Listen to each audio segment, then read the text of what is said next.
It starts with an itch and a tingle, and then it builds and expands. And suddenly, all at once, my legs won't let me stand.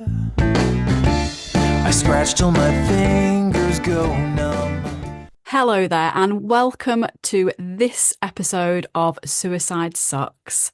Now, today I have Traci with me, and Traci she's not come all the way from Kansas because that would be slightly crazy.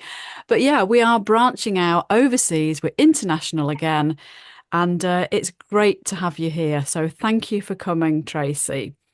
A Thank you. little bit about Traci, first of all. So, her experience with suicide is she is a survivor of severe suicide ideation, which actually ended up in her being hospitalized. A variety of things, as is often the case, that can lead you to that place. She has experienced difficult relationships, some lost connections and a sexual assault. But it's not all bad news because Traci is still here to tell the tale, which is the purpose of this podcast.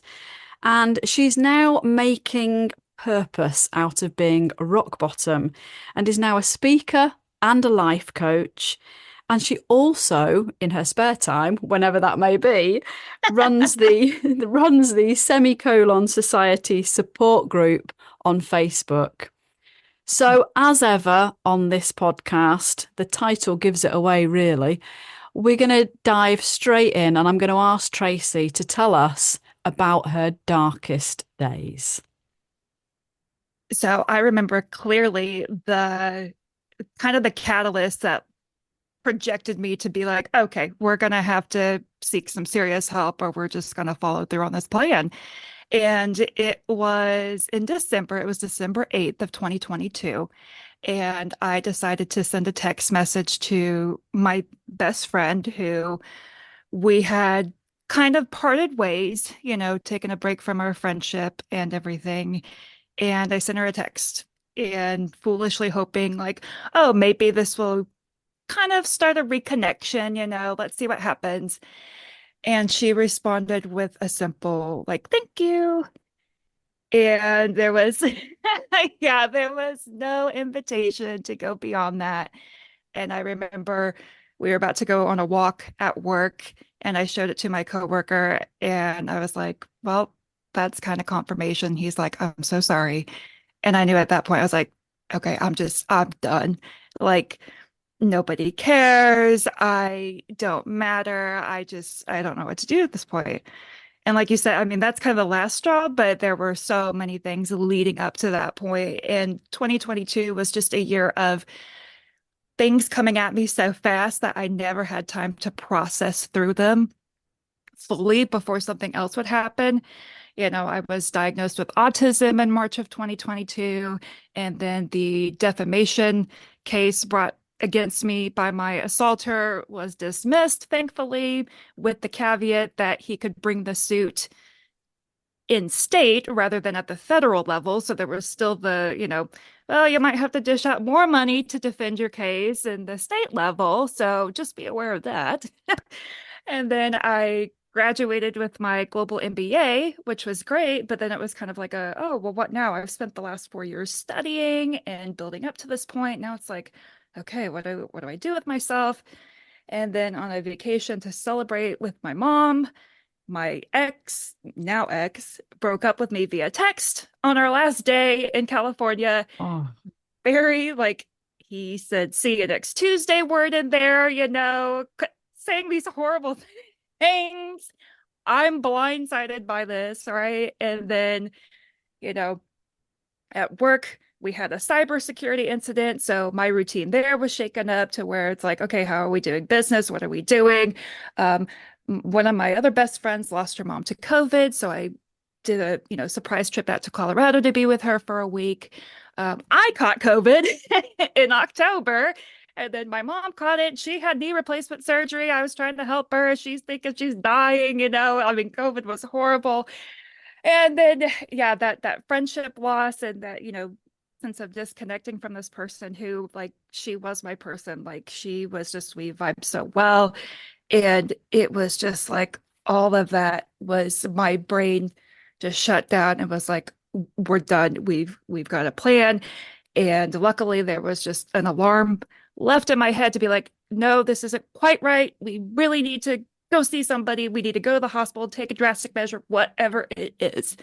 And yeah, my mom ended up taking me to the hospital, the ER on a Saturday, and that's where I was for 51 hours before they could see me in the psychiatric observation unit. Yeah, it was a whirlwind. Absolutely. Goodness me. I mean, what a lot to, Yeah. like you say, to try and process in such a short amount of time. Yeah. Um, Horrific. So take us to that kind of moment, I suppose, before you went into the hospital. Tell us a bit about how you tried to deal with emotions and Mhm.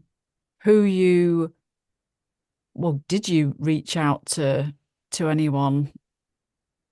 Yeah, so luckily, I had been seeing my therapist for a couple years now and kind of gave her heads up and was also asking her questions. I'm like, okay, if I do go into the hospital, can you help me prepare? Like, what am I getting into? And so, um, and she said, like, if you do, please let me know so then I can support you as well through that.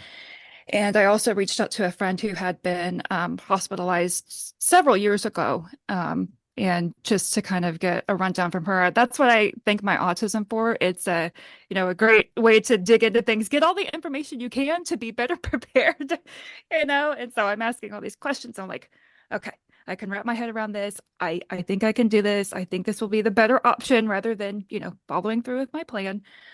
Um, so I reached out to them and um So you'd weighed up your options. You did go willingly, so to yes. speak, to the Yeah. hospital. Was Mhm. that willingness because you realized that the other option, I don't know what your if you'd actually completed like a suicide plan and you had that all worked out in your head, was it because Yeah. you'd kind of decided that, yeah, I need to choose a different option? Yeah, it was like it's either going to be that or I've got two plans in mind and one of them is going to happen. It's like I can't do this anymore. I either need to get away completely and isolate, seek some, serious help, or the other option is just I'm tapping out. Mm. And do you think once you'd made that decision that, okay, this option of suicide is not a good option, I'm Mhm. going to go for this, let's get some help, go to the hospital. Um, how was that? Because I've heard quite differing stories about the whole kind of going down the hospital route and the Mhm. psychiatric hospital and things. So talk me through what happened literally the moment you turned up there. Mhm. So the hospital was just like a scary, concept in and of itself because there's still like my friend went years ago, maybe it's changed, and you hear stories of like it's really helped me versus it was more traumatizing. And so where I'm at in Kansas, we don't have a dedicated psychiatric facility. It is coming. I'm very happy to say that one is currently being built, which is great. And so when we went, my mom actually called ahead of time to make sure that they would have room. And they said, well, we're actually at full capacity right now, but if you turn up at the ER, we will have to take her. And so that's what we did. We went to the ER and we waited in the waiting room. Then they took me back privately and I met with a nurse who was kind of asking the questions like, do you have a plan? What's kind of brought you here? This and that. And by this time, like my brain was just like totally offline. It was hard to understand people. It was hard to form words myself. I'm crying an emotional mess, trying to get it out. And so then they take me back to a separate place where they were So they were keeping the patients with, kind of like physical ailments and things in one area. And then beyond a set of locked doors, they were keeping the people there for mental holds. And so I go there, and really it seemed to be people who were coming down off of drugs rather than in a mental health crisis. And that was kind of scary to see, some of the effects of that, people hooting and hollering. And my my mom was able to come back eventually, and she didn't want to leave me there because she was seeing like the people I was going to be around. She's like, I don't know about this. And I just stayed firm. I was like, I need to do this. Like, I feel like I am just not going to be safe if I'm not here. This is just something I have to do. And they did warn us that due to like staffing and things like that, that I wasn't going to be able to move to the psychiatric unit until probably Monday. And that was okay to me. Like, I'm just like, okay, well, I'm here. Like, I don't want to leave because like I don't know what's going to happen once I leave. So I'll just stay, not fully realizing just how traumatizing the ER is, because there was no help that came. Like, they kept saying a doctor would come down and talk to you. Well, the doctor would be like, okay, well, what meds are you taking? Sort of thing. And then I never got the meds. They asked me what meds I'm on, and then they never brought them. So I went 2 days without my like thyroid and my antidepressant. It was basically solitary confinement. I was lucky to have a room with an actual like gurney bed and a TV, because the people who came in after me, they were just stuck in recliners out in the hallway and just had to use blankets over their heads to, block out their fluorescent light because it was always on. And there was one bathroom to, have all of us there, and it was mostly men. So the nurse even told me like, hey, if you're going to take a shower, please let us know so we can keep an eye on the door. And I'm like, hell no, I won't take a shower then, because I'm not like, no, Oh thank you. my goodness. Yeah, because there was no Wow. lock on the door. And so every time, like, I would get really good at hearing the toilet flush. I'm like, okay, I'm going right now. And then make some rustling noises in the bathroom so somebody knows you're in there, Oh like no. it was horrible. And you really felt like they just treated you like you're kind of an inconvenience, you know? Oh. And again, mostly people coming off of drugs, the police are bringing them in to get mentally evaluated, but they're not in a mental health crisis like I am. So it's very like distinct treatments that you need. And so it was very scary, because they even put one guy who was so angry that they took his cell phone. Like, I heard him beating on the window of the nurse, station. And I'm like, he's right outside my door. Like, should I be concerned? And another guy just like showed up in my doorway, and they're like, no, come on, your room is this way. And they're like, you might want to shut your door. I'm like, am I safe here? Like, Mm, gosh. Were you at yeah, that point thinking, have I made the right decision? exactly. Yeah. Like, what's Mm. worse, to be here all alone with absolutely no help, and I'm feeling like physically unsafe in Mm. that sort of way? Or is it like I can go home and feel unsafe for myself, but maybe like my mom can just keep watch? Like, did I make the right Yeah. decision? Yeah. Yeah, So what happened from that? How long were you in there for?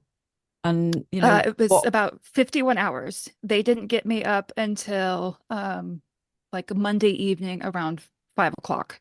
And they, took me in a wheelchair beyond some locked doors to the psychiatric observation unit. And once I got up there, it was like going into the promised land. Like, it was, this big open room, these nice, blue pastel walls. It was quiet. There was ambient noise. It was not crowded. I'm like, there was two bathrooms and they locked, and I'm like, oh my gosh. Like, I am just, like, it was, yeah, it was like going to heaven. And I'm like, Wow. And yeah. what did they suggest? I mean, what was what was the help that you got from being there? I talked to a couple social workers, and they were lovely. Like, I really enjoyed talking to them, and they kind of helped me, just see some different perspectives, and this and that.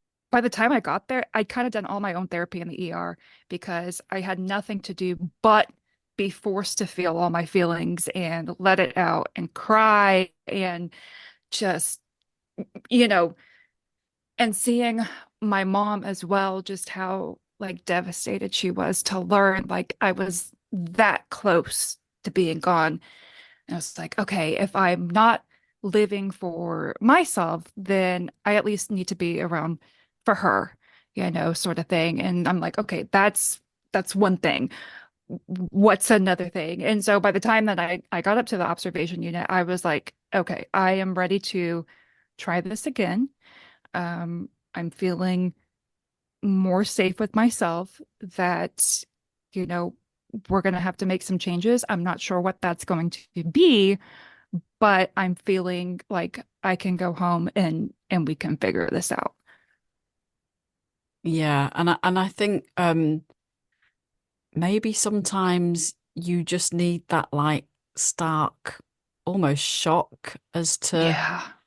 what is happening to other people Hmm. sometimes to create some sense of um awareness that your Yeah. life perhaps is still salvageable. And that Hmm. sounds awful because that's almost I'm saying that the other people's lives aren't. But Yeah. I just think that we can get into such a deep dark hole, can't we, that Hmm. we don't think there's a way out. Exactly. Yeah. Yeah. So just to kind of rewind a bit. So we kind of skirted over the darkest day bit. Like, I mean, so you had a plan. What was Hmm. that plan? Tell me about, what if you hadn't have gone to the hospital that day, what could have happened? What was that other option? What could have happened? Hmm. Uh, do you want like the nitty-gritty details of how I would do Well, it? yeah, I mean, I don't know if my podcast will be taken down at some point because of this, but I am all about I want to talk about it, why Evidence, yeah. not? Well, and I feel like women, we want to choose like the kind of like the least graphic way. Like gunshot feels too violent, and this like I don't want to leave a lot of cleanup, you know. And so in that way, Well, I'm like you're still so considering. considerate, yeah. I know, yeah, considering others, And I'm also like I want it to be, kind of peaceful for myself too. And so one of the ways was, and I don't know if that's really peaceful, but it was, hanging from the banister, or it was going to be, carbon monoxide poisoning, which just fall asleep, good to go, sort of thing. But then thinking, both of these, my mom would have to find me, and that would after seeing her then in the hospital, I was like, that she would have never recovered. Like it would have just, yeah. Mm, yeah, and I think sometimes when you're in that dark place, because you're talking about this reflectively, Hmm. obviously sometimes when you're in that dark place, you're not considering that Yeah. because that really isn't important and you're kind of in Hmm. that um blinkered Yes. state, aren't you? Some people say, numb as well, so you're not Yeah. really thinking about it. Yeah. Because I had even told my therapist the session just a few days before I went into the hospital. I told her, or she asked me, like, well, how do you think your mom would feel, if you did it? And I said, oh, she'll get over it. She'll be fine. And I remember she looked at me, she had tears in her eyes, and she's like, as a mom, that's not something you would get over. She's like, she would be devastated. And I didn't like those words didn't really connect or have meaning in that moment until you really see it and then you're like, "Oh, I get it now." Yeah, absolutely. So you've battled through quite a lot in your Yeah. life. And I say I'm a rather boring person, so I Oh, don't know how. really? Oh my word. That's almost like you can have imposter syndrome Yeah. with, Yes. tragedy. Oh, wow. Yes, for sure. Yeah.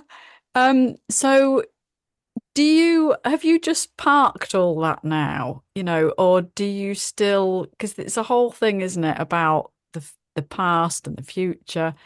How do you continue now in terms of everything that's gone on? I mean, I'm assuming you have mentioned that therapy has helped. Mhm. Tell us a bit about your, I suppose, coping mechanisms to ensure that it potentially, you're not in that place again. Yeah. So I, continued therapy. I went to once a week rather than every other week, just because I'm like, we really need to like hit this, make sure that I'm good and we can work through and process this. And then I stumbled upon the world of life coaching and enrolled in the Modern Life Coach School. And that I think significantly um like sped up my recovery because it was learning about, your brain and the stories you tell yourself and all these things that, you can rewrite your stories from all these negative things that you're saying and believing about yourself. Like if you can catch those, just rewrite them. And even if you don't fully believe it in the moment, you're at least trying to rewrite that. And eventually your brain is going to get on board. And so just having that sense of awareness sincerely helped to start recognizing those thought patterns and working to change them.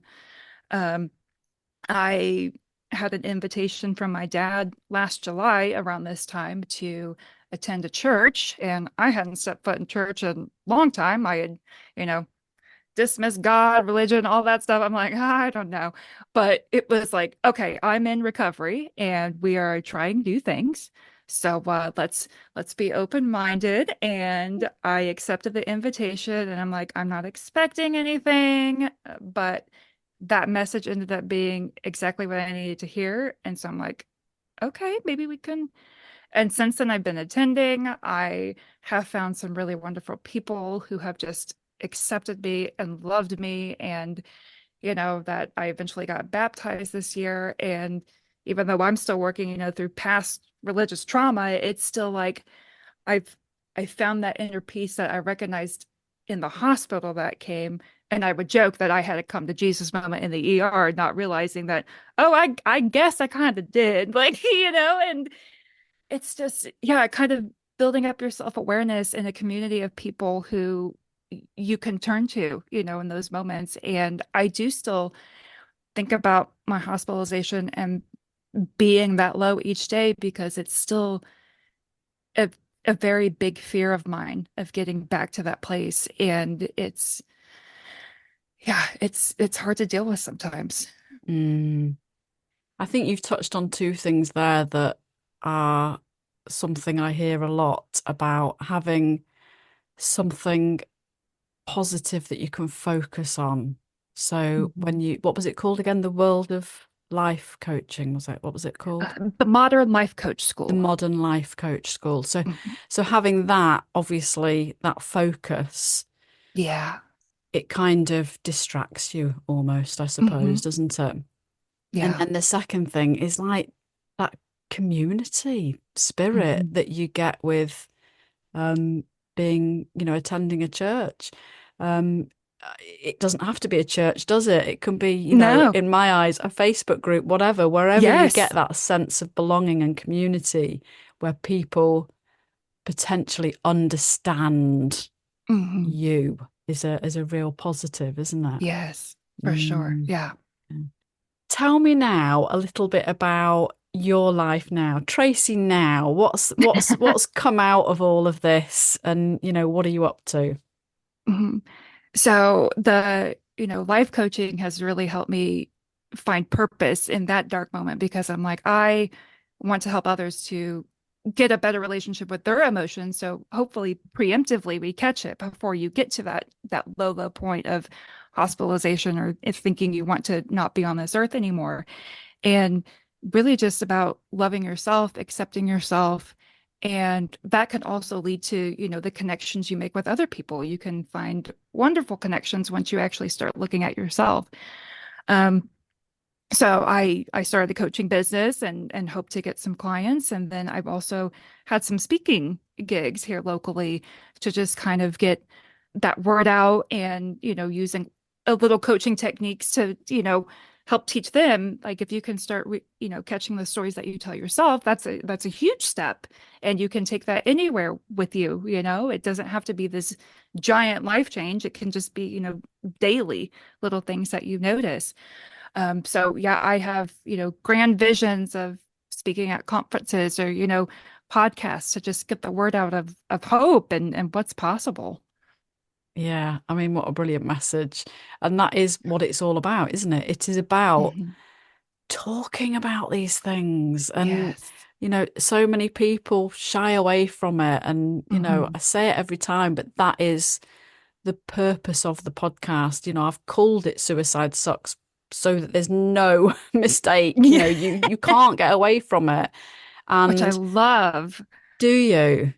Yes, because so many people like want to not just outright say the word, Yeah. they call it unaliving or whatever. I'm like, no, you call it for what it is because you take away like the significance of it. And I feel like you undermine someone's experience when you kind of, you dance around it a bit. It's like, no, you call it directly.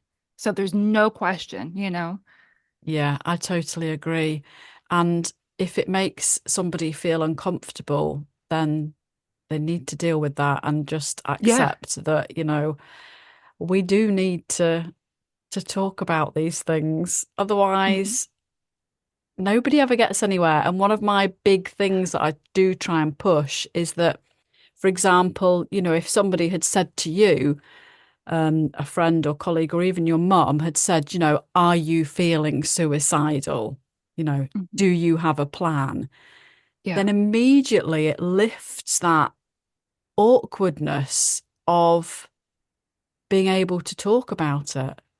Yeah, And I just think that's so key to any dialogue anyone has. for sure. Um, yeah, absolutely. Because it kind of signals, like this person's safe. Like they are asking that direct question and they are genuinely concerned and I can answer earnestly like, okay, yeah, let me think about this because yeah, they asked that direct question. They are getting to it. They're not shying away from it. So it's like, okay, I can bring my full honesty here because they are, asking me that question. Mm. So you mentioned, well, I mentioned in the introduction that you run the Semicolon Society Support Group. Yes. Tell me a little bit about how you started that up and what it's all about. So I noticed that there are a lot of resources for people who have lost people to suicide that they know, and support groups in that sense. But I couldn't really find anything for the people who had actually been hospitalized or who had attempted or thought attempts. And it was kind of troubling to me because I'm like, well, they don't share that same experience. They don't understand. And so I wanted to change that. And on the local level, on a global level, it didn't matter. So I started on Facebook and it's a very small group, which I hope to just nourish and grow, and hoping to get the word out here locally to have community meetups in person because I feel like there's something so powerful with in-person meetings, where it's just like you can't get that over a screen sometimes. And so it's just for, yeah, people to come together who have had like experiences, who can openly share and have that understanding and heal in community in a way that wasn't really around, like there was a population who weren't being served. Yeah, and I totally get you with that whole face-to-face thing.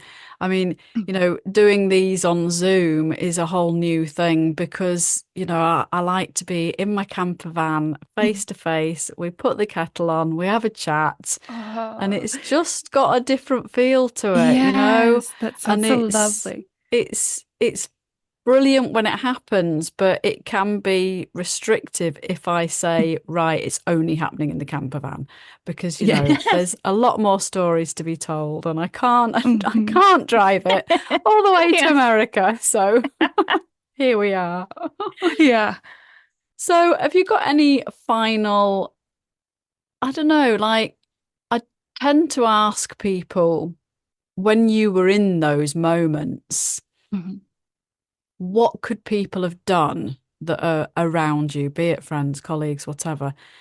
Is there something that, we can all strive to do when the signs aren't there, basically, because Mhm. we're also blooming good at masking things, aren't we? Oh gosh, yeah. So, have you got any thoughts on that? It's it's kind of hard because it is so difficult to ask for help. And that is something that I want to bust through too, like, the stigma of asking for help, like, please, reach out for help. But I noticed for myself in the week leading up to my hospitalization, I remember the last day that I was at work and I couldn't keep it together at my desk. I was like crying for no reason. I was just very on edge. And I sent my boss this very like aggressive email. And it was not like in character for me. And afterwards I came back and I asked him, I'm like, did you think I was kind of like aggressive in that email? And he's like, yeah, I didn't know where that came from. I'm like, okay, these are little signs, to be aware of. Then if something is wrong with you, are you acting, a little differently? Are your emotions one way and then the next immediately? What's going on? Can you feel it in your body? And so just bringing the self-awareness for you to then be able to ask, okay, what kind of help do I need? Do I just need somebody to listen to me as I spill, all of my feelings and emotions out in a safe space where they're not going to judge me? Because that is always a fear we have is, you know, I'm going to say all this and then they're going to, just invalidate me or judge me or, whatever. And so then I'm just back to square one and I feel worse about myself and then I spiral more, all the things. So there's that of kind of recognizing yourself, but then also having that a community or a person to turn to who also knows you really well, that they can see the signs too, even if it's very minimal. Because yeah, I'm a very good masker. The people at work, especially, and even my mom, like had no idea. But it's like, can they just check in with you occasionally? Like, hey, are you doing okay? Really? Like, how are you really doing? And just keeping that open ended, to be like, well, you know what? Actually, I'm not, just, yeah, Yeah. I know there's not the best things, but, No, those are no, not. I think it is all totally relevant. I mean, it's it is ultimately that whole ask once, ask twice, ask a Yeah. third time, because Yeah. everybody just says, yeah, yeah, I'm all right. Yes. It's just human nature, isn't it? So you can catch people out, I think, if you just keep prodding. Yeah. Hmm. Yeah. Like listen to your intuition. Like if there's something there you're feeling like, I don't think you're okay. Like, is there something you want to get off your chest? Yeah. Yeah, definitely. Oh, Tracy, honestly, thank you so much for Thank you. joining us on the podcast. And, you know, it's all about just if that one person is listening Hmm. and they sit there thinking, do you know what? I'm like Tracy. I can really relate to that story. Hmm. And it's just all about giving other opportunities for people to reach out in different ways. So hopefully Yes. your story can help our listeners. I Thank you certainly very hope much for so. joining us. Thank you so much. I loved talking with you. Thank you.